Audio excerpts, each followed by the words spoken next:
Amara stood at the back entrance of the restaurant, her eyes darting around as she waited for the kitchen staff to discard the leftover food. Her once radiant skin was now dulled by hardship, and the clothes she wore, though clean, hung loosely from her malnourished frame.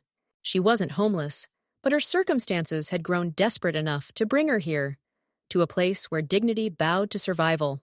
The clang of metal trays signaled the end of service. Amara watched as the kitchen boys laughed, tossing bags of unsold pastries and half-eaten jollof rice into the bins. She hesitated, shame wrapped around her like chains, but hunger had long since become the louder voice. With trembling hands, she reached into the bin, searching for anything that wasn't spoiled. A few pieces of fried plantains still looked edible. She pulled them out, tucking them carefully into a plastic bag she carried. She heard laughter and turned to see two waitresses whispering and pointing. "Look at her!" one of them sneered, picking through trash like a stray dog. "Doesn't she work in that office across the street?" Amara turned her face away, pretending not to hear. Her eyes stung, not from the stench, but from the humiliation. She had once sat in that very restaurant on weekends, sipping fruit cocktails and laughing with friends. Now she was just a shadow of the woman she used to be. Unknown to her, a sleek black SUV had pulled up nearby. Inside sat Mr. Dapo, the CEO of the real estate company where Amara worked as a temporary secretary. He had been watching her from the tinted window, stunned into silence. Earlier that week, he had noticed her skipping lunch meetings and politely declining invitations to dinner. She always said she had food packed from home. But something about her eyes, a kind of fatigue that even makeup couldn't hide, had made him curious. He never expected to find her like this. Dapo wasn't a man easily shaken, but what he saw made his chest tighten. This woman, so poised and articulate at the office, was now hunched over a garbage bin, picking scraps like a beggar. He couldn't look away. His heart pounded, a mix of pity and guilt swelling in him. How had he never noticed? Wasn't it his duty to know when his staff was in pain? Amara quickly wrapped up her findings and scurried away. She didn't see the SUV trail behind her from a careful distance. She walked past the bustling street, past hawkers calling out their evening deals, past the streetlights flickering on one by one. Each step was filled with purpose, though her eyes remained low. She finally reached a run-down building on the outskirts of the district. Cracked walls, rusted window frames, and a broken door that hung askew welcomed her. Dapo watched from the car, eyes wide. This was her home? Inside, Amara was greeted by a small voice. "Mama, you came!" It was Adaizi, her 5-year-old daughter. The little girl ran into her arms, her thin arms wrapping tightly around Amara's neck. She was barefoot, her dress faded from repeated washing. "Yes, baby, Mama brought food," Amara said, forcing a smile. Addis clapped excitedly. "Thank you, Mama, I'm so hungry." Amara laid out the plantain and a small bag of rice she had found. They both sat on the bare floor, sharing every bite like it was a feast. She watched her daughter eat, eyes glistening. This wasn't the life she had dreamed for her child, but it was the best she could do for now. From the SUV, Dapo's eyes were moist. He watched as mother and child huddled together, the dim light inside casting long shadows over their modest meal. It hit him hard. Amara wasn't lazy or irresponsible. She was doing everything she could just to keep her daughter alive. He rolled down his window slightly, the night breeze brushing against his face as if trying to wake him from a bad dream. He had passed so many people like her every day, never thinking twice. But now it wasn't just anyone. It was Amara, his employee, his responsibility. He reached for his phone and paused. What was he supposed to say?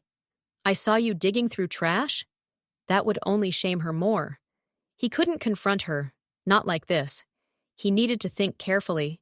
If he truly wanted to help, he had to do it right. Inside, Amara tucked her daughter into a makeshift bed of folded clothes. She kissed her forehead and whispered a prayer, her voice barely audible. "Lord, help me find a way. I just need one chance, one break."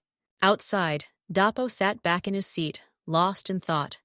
Tomorrow, he promised himself. Tomorrow, everything would change. The next morning, Amara stood in front of the mirror in her cramped room, adjusting the one blazer she owned. Its sleeves were slightly frayed, but she brushed them smooth with care. Her daughter, a daisy, was still asleep, curled into a ball on the bundle of clothes they used as a bed. Amara knelt beside her and gently tucked in the edges of a thin wrapper. She whispered, "Be strong for me, baby. Mama's going to make things better." She stepped out into the early morning chaos of Lagos cars honking, street vendors yelling, and bodies moving like clockwork. Her feet ached in the same worn-out shoes, but she walked tall, masking the pain with poise. By the time she reached the glass-paneled building of Dapo Real Estate, she had fully transformed into the composed secretary everyone knew, or so they thought. Inside, the staff moved through the day as usual. Reports were printed, coffee brewed, and meetings scheduled. No one suspected that Amara's night had been spent collecting scraps. She greeted everyone with a polite smile, managing to stay invisible where it mattered most. But Dapo noticed everything now. He had barely slept, his mind racing with thoughts of her and the little girl. There had to be a way to help. Something that wouldn't humiliate her or expose her secret. She had dignity, and he couldn't rip that from her. He called his assistant and asked for Amara's employment file. When it arrived, he stared at the details. Temporary hire, no benefits, monthly contract. She was making just enough to survive, yet showing up every day like a professional. It struck a nerve deep in his chest. Later that day, he called her into his office. Amara walked in, head held high, a notebook and pen in her hand. "You asked to see me, sir?" "Yes," Dapo replied, motioning for her to sit. "You've been doing an excellent job these past few months. Punctual, thorough, and extremely committed." "Thank you, sir. I just try to do my best." He paused, watching her. "You have a daughter, don't you?" She stiffened slightly, not expecting the question. "Yes, sir. Her name is Adazi." "She's lucky to have you," he said softly. "I know things aren't always easy." There was a long silence. Amara looked down at her lap, unsure how much he knew. Did someone tell him something? Could he possibly have seen her last night? "I want to offer you a permanent position," Dapo continued, his tone firm. "Full benefits, better salary, and I'd also like to personally sponsor your daughter's education, if you'll allow me." Amara froze, her breath catching in her throat. The words didn't make sense at first. Permanent? Benefits? Sponsorship? She blinked rapidly, her eyes clouding. "Sir, I don't know what to say." "Say yes," he said gently. "You've earned it." Tears welled in her eyes, and this time she couldn't hide them. She tried to speak, but emotion blocked her voice. She nodded instead, trembling as she covered her mouth with one hand. Dapo stood up, moved around the desk, and placed a hand on her shoulder. Not out of pity, but in respect. He didn't want to save her. He just wanted to lift the weight she carried. After she left his office, Amara sat quietly in the break room, wiping her eyes. One of the receptionists walked in, saw her, and tilted her head in confusion. "You okay?" "Yes," Amara replied, smiling through her tears. "For the first time in a long while, I think I am." The change was immediate. Amara's aura began to shift. That afternoon, she walked with a new kind of energy, still soft-spoken, still humble, but no longer carrying the invisible shackles that had bound her for so long. Dapo watched from a distance, grateful he had acted when he did. Not as a boss, but as a human being. That evening, Amara returned home with a grocery bag. Adaiz ran to the door and squealed when she saw the fruits and fresh bread. "Mama, are we rich now?" Amara laughed through her tears and swept her daughter into her arms. "Not rich, baby, but God answered our prayer." They sat together and ate real food for the first time in weeks. Not leftovers, not scraps, but food bought with her own money. Dapo's help hadn't just filled her pantry, it restored her dignity.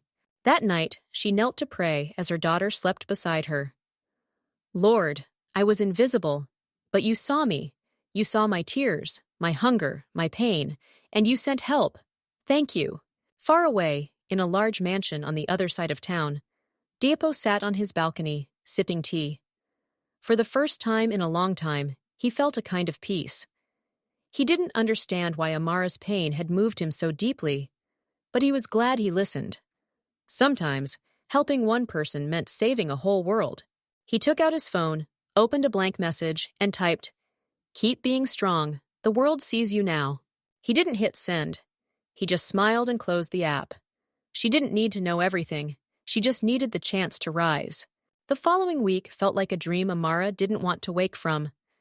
The office atmosphere hadn't changed, but something within her had. Her shoulders no longer slouched under invisible burdens. Her eyes no longer darted with shame or fear. And although she still walked with humility, her pace had changed, calmer, more assured. Her coworkers began to notice. "Amara, you're glowing, oh!" one of the junior accountants said during lunch break. "You win lottery?" She chuckled softly. "Not lottery, just favor." They laughed, not pressing further, but Dapo, who overheard from the hallway, smiled quietly to himself. Watching her transform without the need for recognition made him respect her more deeply. He had met many women, powerful, polished, proud, but none with the quiet strength Amara carried. That Friday, as everyone prepared to leave for the weekend, Dapo asked her to remain behind. I have a small project I want you to lead," he said, handing her a thick folder. "It's for our outreach campaign in rural communities. I think you'll connect with them better than anyone else here." Amara opened the file, her heart skipping as she realized it wasn't just paperwork. It was trust. "Thank you, sir. I won't disappoint you." "I know you won't," he replied. Back home, Amara told Daisy about her promotion. The little girl squealed, wrapping her arms around her mother. "Does this mean we can buy a real bed now?" Amara laughed through her tears. "Yes, sweetheart, a real bed, and maybe even a fan that works." The next few days were a whirlwind.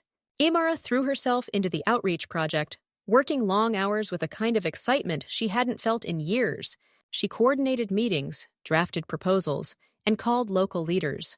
Her voice, once timid, now carried conviction. Her colleagues began to seek her input more often. For the first time, she wasn't just a secretary, she was a leader in the making. Dapo watched her growth with admiration, but something else stirred inside him too. An unfamiliar warmth, a curiosity.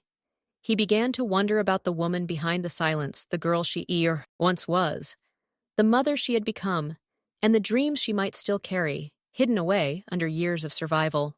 One evening, he asked her to join him for dinner. "It's not a date," he clarified quickly, noticing her hesitation.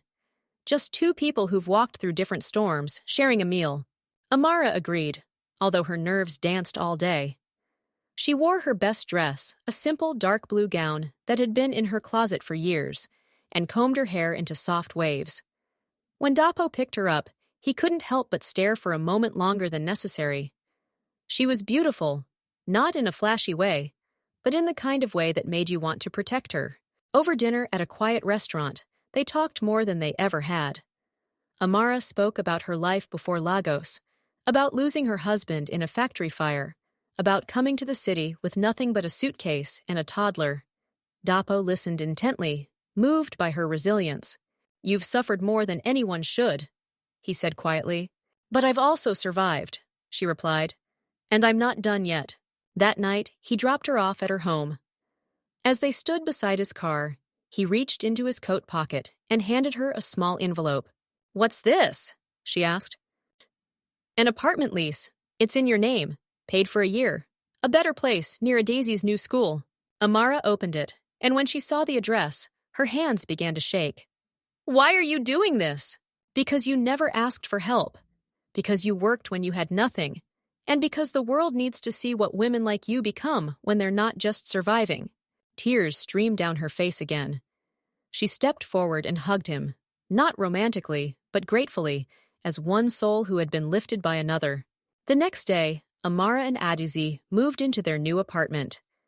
It wasn't extravagant, but it had clean tiles, 2 bedrooms, and running water. As she watched her daughter jump on the bed laughing, Amara finally allowed herself to breathe. She began to decorate the walls with hope photos, sticky notes with prayers, and drawings Adiz made. She called it their fresh start. At work, Amara was no longer the woman who begged for leftovers. She had become the story everyone admired, though few knew the full truth. Even those who had once ignored her presence now greeted her with respect. Dapo remained quietly in her corner. He didn't flaunt his help, didn't expect her to owe him anything. What he saw in her was more than beauty or hardship, it was purpose. A woman who could rise, and help others rise too. And Amara? She no longer needed to hide her pain behind smiles. Her scars didn't vanish, but they no longer defined her. She had become a mother, a survivor, a professional, and maybe, just maybe, a symbol of grace in a world that too often looked away. Weeks passed, and Amara's transformation became more than just visible. It became influential. At the office, younger staff began approaching her for advice. She had become a quiet mentor, guiding them through the same pressure and expectations she once silently endured. What used to be a corner desk job had grown into something powerful, something purposeful. But not everyone was happy. Mrs. Bisi, the head of human resources, had long prided herself as the queen of internal affairs. She had noticed Dapo's subtle attentiveness toward Amara and grew suspicious. She believed she deserved that respect, not a woman who used to sweep the office floors after hours.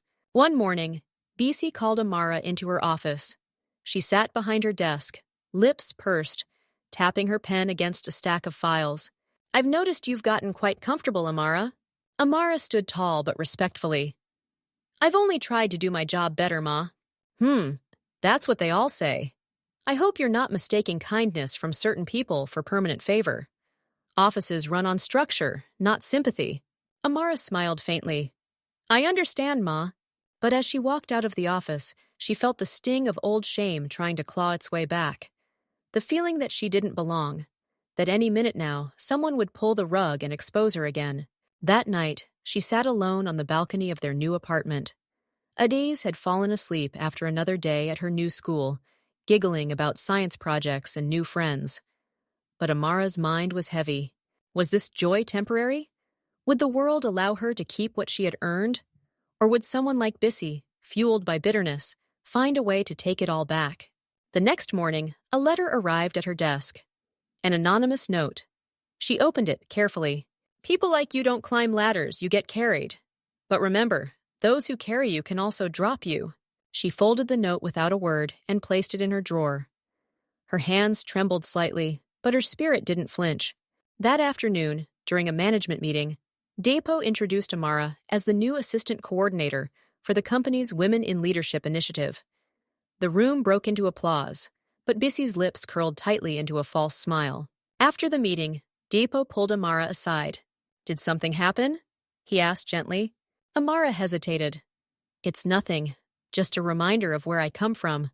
He looked at her. "Where you come from is why I trust you to lead this program." Amara blinked back tears and nodded. The following week, she traveled with the outreach team to a rural village where the company planned to launch a mentorship campaign for young girls.